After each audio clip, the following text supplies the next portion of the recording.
This is Business Today for May 3rd, 2016. I'm Marlon Madden.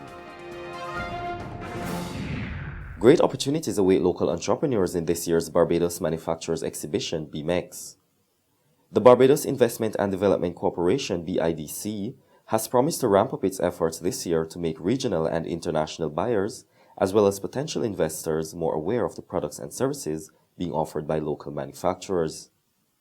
In addition, Chief Executive Officer of the BIDC, Sandra Trotman, says this year the organization will be providing more tips and information about business development for entrepreneurs and the public. So we'll be looking to bring in 8 buyers to the exhibition. The buyers program will be focusing on our established markets of the UK, US and Canada, where we'll be seeking to bring in a representative from each one of those markets, in addition to some of the CARICOM islands. We'll be bringing buyers from CARICOM, and we'll be focusing also on the Spanish-speaking countries we've been targeting in recent months, where we'll be looking at Cuba, Panama, and Costa Rica. The aim here is to expose buyers to Barbados and what Barbados has to offer, maybe manufacturing products or services. Trotman was addressing the recent launch of the BMEX Showcase, which will be held under the theme Celebrating Achievements, Independence and Ingenuity. The event, which is in its 34th year, will be held at the Lloyd Erskine Sandiford Center from Friday, May 13 to Monday, May 16, with the first day reserved for school children and buyers.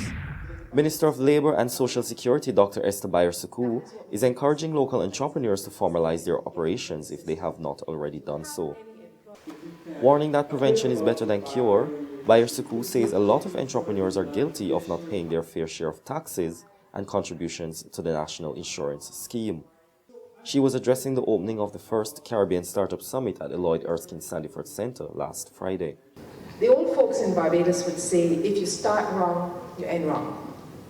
So I want to encourage you as you start out your enterprise to start right. And I speak with my hat on as a minister responsible for labor and for social security. Register your business. Register with CAIPO, register with the National Insurance Scheme, register with the Barbados Revenue Authority. That is what we mean when we say formalizing your business, get into the system.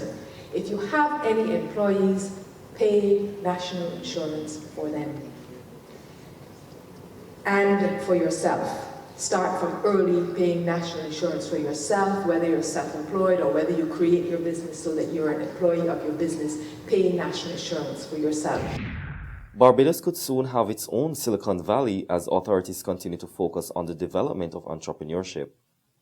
Officials of the Entrepreneurial Network have announced plans to launch a new habitat structure in Barbados to help foster the growth and development of startup businesses.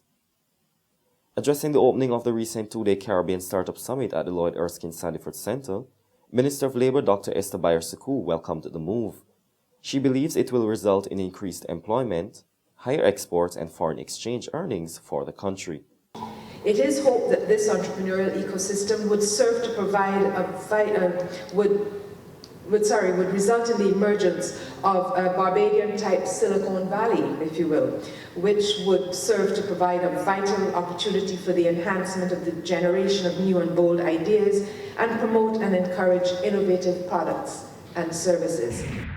The island's heritage tourism product gets a big boost with the opening of the Exchange, a new interpretive center that documents the history of various aspects of the island's development. Officially launched last week by the Central Bank of Barbados, Exchange will be open to the public from today, May 3rd, between 10 a.m. and 6 p.m. Mondays to Saturdays. The Exchange, which is located in Spry Street between the St. Michael Cathedral and the Tom Adams Financial Center, features 2 permanent displays on the upper floor. It chronicles the history of trade, commerce, and banking, as well as Freemasonry and education in the island's early years. There's also an exhibition gallery space on the ground floor that will provide a new area for temporary displays either curated in-house or by invitation. Now for today's financial tip. Never purchase expensive items on impulse. Think over each expensive purchase for at least a day. Doing so means you have fewer regrets about impulse shopping and more money in your pocket for emergency. That's been the Business Today. Join us again on Thursday.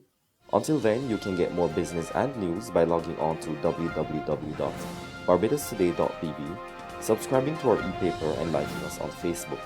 I'm Marlon Nang.